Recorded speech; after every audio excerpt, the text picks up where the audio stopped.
Syedaralun sebanyak 34 santri dari pesantren modern Tengku Ciumardian belajar jurnalistik ke kantor Serambi Indonesia pada Kamis 13 Oktober 2022. Kunjungan tersebut merupakan rangkaian kegiatan hari ketiga setelah 2 hari sebelumnya dilakukan di pesantren tersebut sejak 11 sampai 12 Oktober kemarin.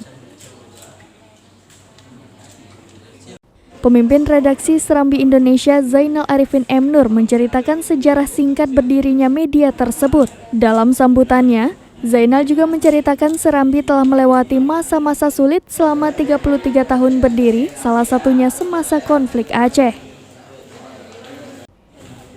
Ia menyampaikan Serambi tetap aman beroperasi ketika konflik karena menjaga diri untuk tidak berpihak baik itu pada TNI maupun GAM. Seperti tagline-nya, independen dan kredibel, Serambi menjaga hal itu sampai saat ini.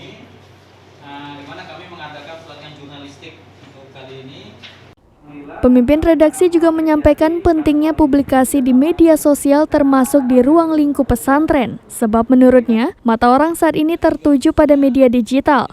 Kesempatan ini harus dimanfaatkan sebaik mungkin untuk menebar kebaikan. Bahkan TikTok sekalipun bisa dikembangkan oleh pesantren dalam hal publikasi karena semua mata sekarang tertuju ke sana. Kehadiran pesantren dan lulusannya diharapkan mampu menginisiasi konten positif di media sosial ke depan.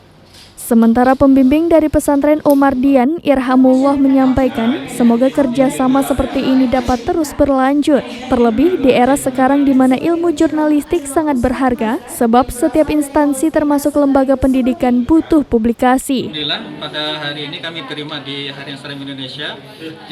Pada hari ini kami melakukan kunjungan ilmiah di Harian Serambi Indonesia untuk belajar tentang masalah kejurnalistikan.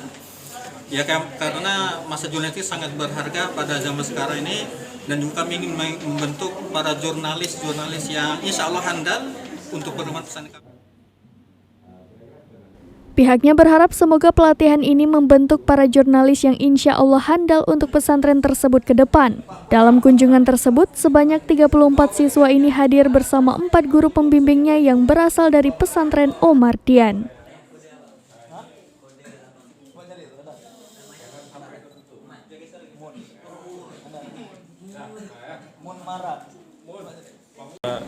Dari Banda Aceh, Sarah Masroni, Serambi On TV.